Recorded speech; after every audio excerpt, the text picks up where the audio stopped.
శ్రీ గురుభ్యో నమః.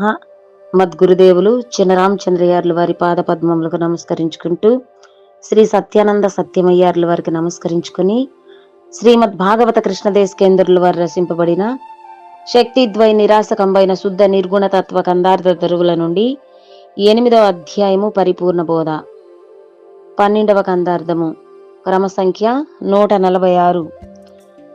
ఏ పరిపూర్ణము మేనికి లోపల వెలి నిండియుండు లోపములేకన్, ఆ పరిపూర్ణమే జగతికి లోపల వెలి నుండు దాని లోనే ఉన్నవిరా. పై రెండెవ్వి లేని వెన్నకురా. ఈ పూర్ణ బోధ చేపై ప్రపంచ శరీరా రూపములెడబపు మీ పట్లనే దాని లోనే ఉన్నవిరా. పై రెండెవ్వి లేని వెన్నకురా. శ్రీ గురుభ్యో నమః. ఆత్మానాత్మరకితం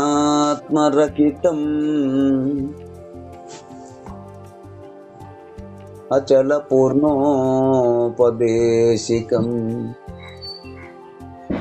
శ్రీ నిశ్చలానంద నారాయణ గురోర్శిష్యం శ్రీశైల వంశాంబుధిరేవ జాతం శ్రీ పరమానంద శంకరేంద్రం గురుం భజామి. మద్గురుదేవులు శ్రీ శ్రీ పరమానంద శంకర నారాయణ స్వామి వారి పాదపద్మములకు నమస్కరించుకుంటూ,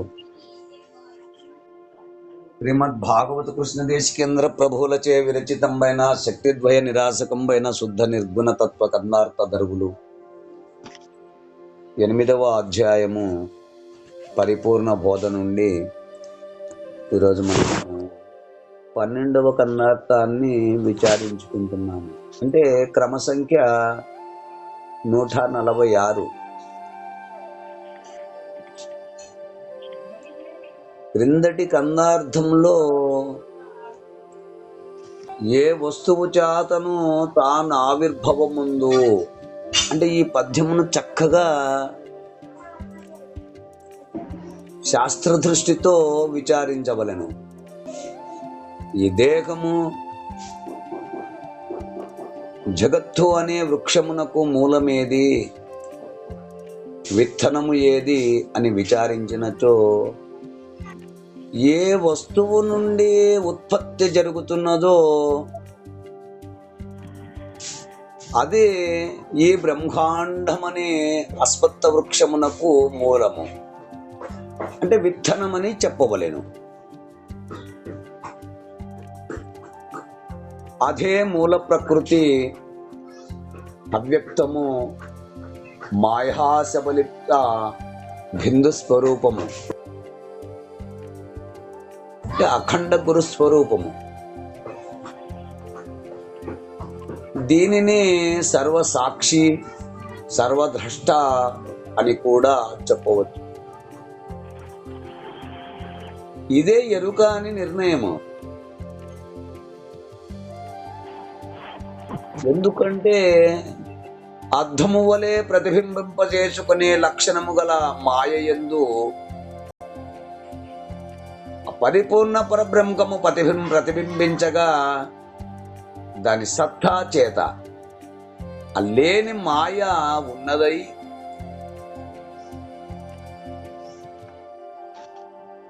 ఆ మాయ నుండి సమస్త బ్రహ్మాండము ఆవిర్భవించుచున్నది. కనుక మాయా అనగా అశ్వత్థ వృక్షము, దానికి విత్తు మూలము. అందలి ప్రతిబింబము, ఈ ప్రతిబింబము మాయ రెండు కారణాకార్య రూపములు గనక ఆ మాయే సమస్త సృష్టి స్థితి లయములు జరిపించుచున్నను. అంధలి ప్రతిబింబము కేవలము సాక్షి మాత్రమే అయ్యున్నది. కర్తృత్వ భోక్తృత్వములు లేని కారణముగా సాక్షి అన్నారు, ద్రష్ట అన్నారు. కనుక ఈ బ్రహ్మాండ జగత్తు ఎరుకలకు పరిపూర్ణము ఎంత మాత్రము కారణము కాదు. అవిత్తు చెట్టు భూమి వలె గుర్తించవలెను అంటూ మనము క్రిందటి కన్నార్థములో విచారించుకున్నాము. అవును. ఇక తదుపరి కన్నార్థము 8వ అధ్యాయము పరిపూర్ణ బోధలో క్రమ సంఖ్య 146 పరిపూర్ణ బోధ.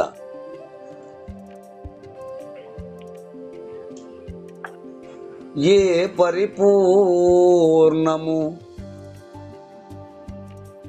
మేనికి లోపల వెలి నిండియుండు లోపము లేకను, ఆ పరిపూర్ణమే జగతికి లోపల వెలి నుండు దానిలోనే ఉన్న వీరా,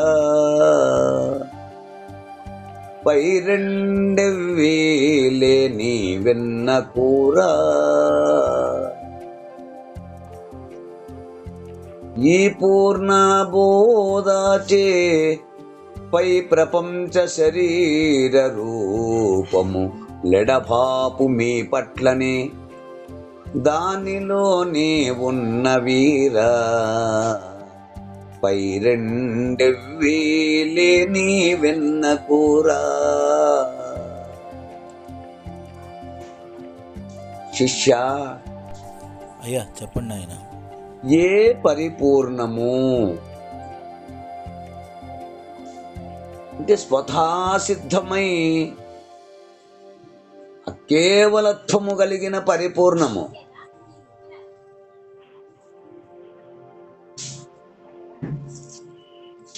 మేనికి అనగా గుర్తెరిగే శరీరమునకు, ఆ లోపల వెలి అంటే లోపల బయట నిండియుండు లోపము లేకన్, ఆ నిండి నిబిడీకృతమై ఎట్టి వెలితి లేకుండా ఆ పరిపూర్ణమే. ఇక్కడ ఆ పరిపూర్ణమును వస్తువు అని తెలియజేస్తున్నారు. అంటే ఆ వస్తువే ఆ జగత్తుకి పుట్టి నశించే స్వభావం కలిగిన గుర్తుకి, గుర్తంటే ఎరుక, ఆ వస్తువే అంటే పరిపూర్ణముని ఇక్కడ వస్తువు అని సంబోధిస్తున్నారు. అంటే ఆ వస్తువే జగతికి పుట్టి నశించే స్వభావము కలిగిన గుర్తుకి అంటే ఎరుకకి. లోపల వెలి నుండు అంటే బాహ్యాభ్యాంతరములు యందు కూడా ఉన్నది.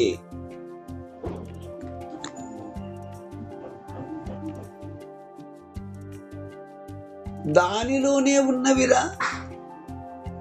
అంటే ఈ శరీరము జగత్తు ఈ స్వతఃసిద్ధమైన పరిపూర్ణమునందే తోచుచున్నవి. ఇవి పై రెండెవ్వి అంటే ఎరుక జగములనేవి. ఆ పై రెండివేవి ఎరుక జగములనేవి. అయితే ఆ పరిపూర్ణమందు లేనివి ఎన్నకురా అంటే తలవకురా, తలంచకు.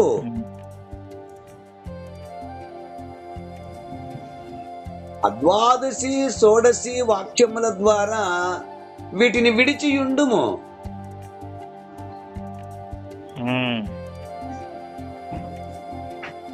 అంటే ఏ పరిపూర్ణము ఆ శరీరమునకు లోపల వెలపల లోపము లేకుండగా అంటే వెలితి లేకుండగా నిండి ఉన్నదో ఆ పరిపూర్ణమే ఆ బ్రహ్మాండ జగత్తుకు ఆ లోపల వెలపల కూడా నిండి ఉన్నది.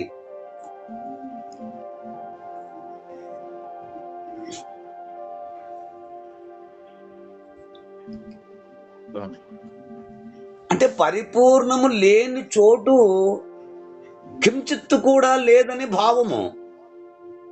అవును.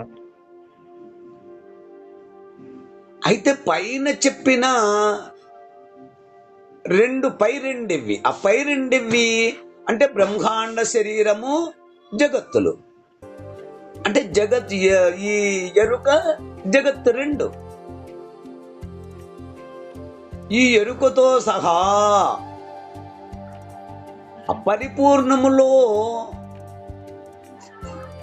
అపరిపూర్ణములోనే ఉన్నను, అవి లేకనే ఉన్నవని తెలియము. దృఢముగా నమ్ము. ఆ పరిపూర్ణములోనే ఈ బ్రహ్మాండ శరీర జగత్తులు ఉన్నప్పటికీ కూడా లేనివని గట్టిగా నమ్ము, దృఢపరుచుకొనుము, తెలుసుకో. ఎలా తెలుసుకోమన్నాడు? ఈ పరిపూర్ణ బోధచే. అంటే గురుమూర్తి ద్వారా ఏ ప్రబోధన ద్వారా అయితే నీవు తెలుసుకుంటున్నావో ఆ ప్రబోధ ద్వారా, అంటే వస్తునిచ్చే పూర్వకమైన ఈ ప్రబోధచే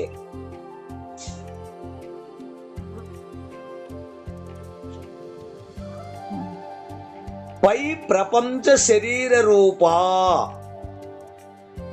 అంటే శరీరములు రెండుగా తోచబడుతున్న ఆ ఎరుకనే వస్తువును ఎడబాపు మీ పట్లనే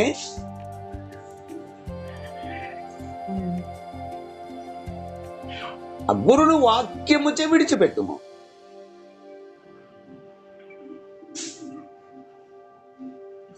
అంటే గురు వాక్యము చేత ఉన్నది పరిపూర్ణమని, దాని యందు లోకం లేకనే తోచు ఎరుక లేనే లేదని నీ మనసుకు దృఢపరుచుకొని, ఆ పైన ఆ తర్వాత ఈ శరీర జగత్తు ఈ ఎరుకలను పూర్తిగా విడిచిపెట్టుము.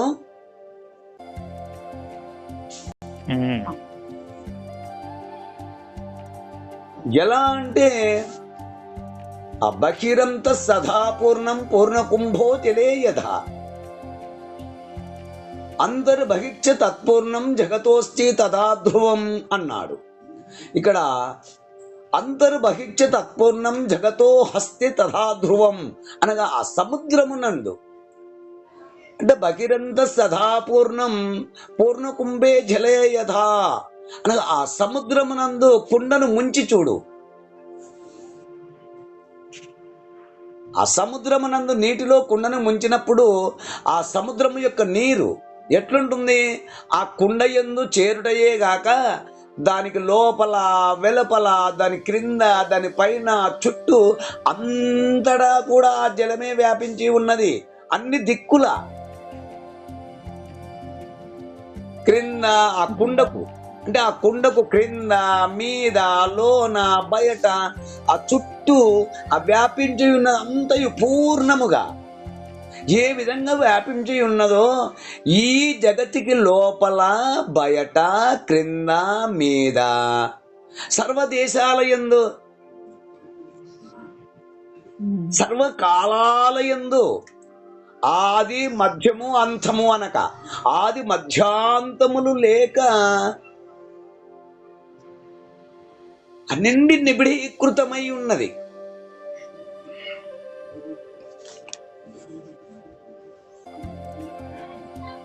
సూది మోపుటకు కూడా తావు లేకుండా వ్యాపించి ఉన్నది.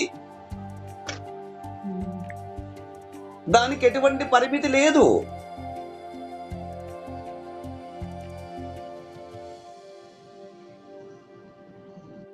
హద్దు లేదు. కేవలం అఖండముగా ఉన్నది.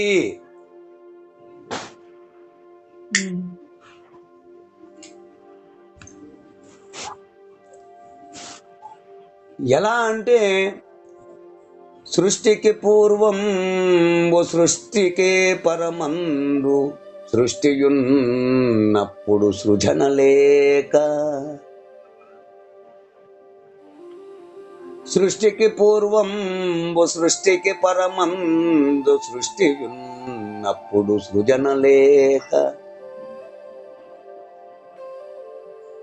సకల దేశంబుల కాలంబుల సకల వస్తువుల చంచలము లేక ప్రాదక్షిణంబులు పశ్చిమోత్తరముల నాలుగు మూలల మీద నడుమ క్రింద అచలమై సత్యమై ఆధ్యాంత శూన్యమై పూర్ణమై బట్ట బయలుగాను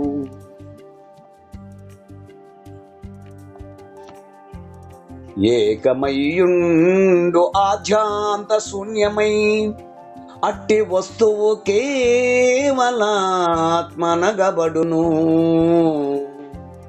రమ్య గుణదామ భద్రాద్రి రామ పరశురామ నరసింహదాసం రక్షితాంక. ఆ భద్రాద్రి శతకమునందు ఈ విధంగా తెలిపి ఉన్నారు. ఈ భావమునే శ్రీ కృష్ణదేశికేంద్రుల వారు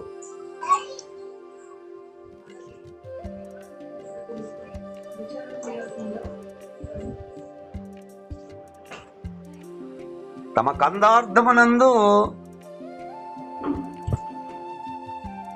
పలుకున పలుకగరాకను తలపోయుదమనిన మదికి దగులక ఎప్పుడు ములుగృచ్చ సంధిలేకను కలిగున్నది బట్ట బయలు గదరామాయన్న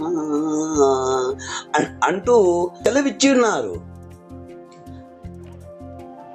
అంటే ఆ పరిపూర్ణ పరవాక్యము వాచ్యార్థములకు గాని లక్ష్యార్థములకు గాని అందున్నటువంటిది కాదు. ములు గృచ్చుటకు కూడా సంధులేక అంతటా నిండి నిబిడీకృతమై ఉన్నది. అందుకనే మరొక చోట 37వ కన్నార్థంలో సంతాతమొకరీతి సకలాదేశముల యందు అంతటా నిండున్నది అదిగో పరిపూర్ణము అన్నారు ఆ కృష్ణదేశికేంద్రుల వారు. అంటే ఆ పరిపూర్ణము ఆ విశ్వమునకు లోపల వెలుపల అంతటా నిండి ఉన్నది.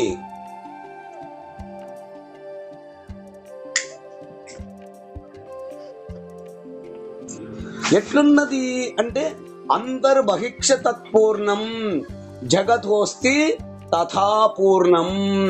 అంటే జగత్తునకు కూడా ఆ లోపల వెలుపల పరిపూర్ణము స్థిరముగానున్నదని దృఢపరచడమైనది. కనుకనే కృష్ణదేశికేంద్రుల వారు ఈ భావమునే ఏ పరిపూర్ణము మేనికి లోపల వెలి నిండి ఉండు లోభము లేకను ఆ పరిపూర్ణమే జగతికి లోపల వెలి నుండు దానిలోనే ఉన్నవిరా పై రెండెవ్వి లేని వెన్నకురా. ఈ పూర్ణబోధచే ప్రపంచ శరీర రూపములెడపాపు మీ పట్లనే అని సెలవిచ్చారు. అంటే ఏ అచల పరిపూర్ణ పరబ్రహ్మము ఆ శరీరమునకు బాహ్యాభ్యాంతరముల కలదో ఆ కేవలాత్మనే.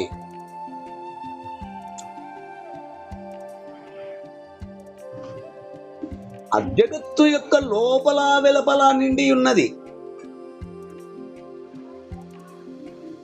ఈ శరీరము జగత్తు రెండు లేనిది.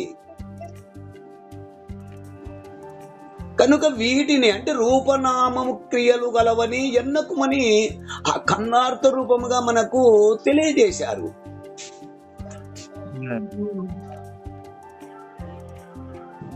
యస్య కించిత్ బహిర్నాస్తి కించిదంతి క్రియచ్చన యస్య లింగం ప్రపంచం వా బ్రహ్మైవాత్మన సంశయ అన్నారు. అంటే ఆ బాహ్యాభ్యాంతరములనే వ్యవహారము లేక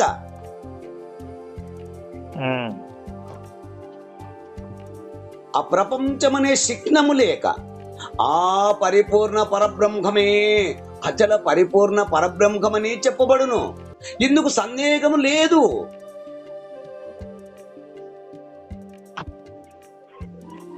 తథా ధ్రువం ధ్రువమనగా ఉన్నదో లేదో అనే అనుమానము లేకుండా నిశ్చయముగా ఉన్నదని అర్థము. అంటే ఆ పరిపూర్ణము ఉన్నదో లేదో అని అనుమానము లేకుండగా నిశ్చయముగా ఉన్నదని ఆరుడపరుచుకొనవలెను.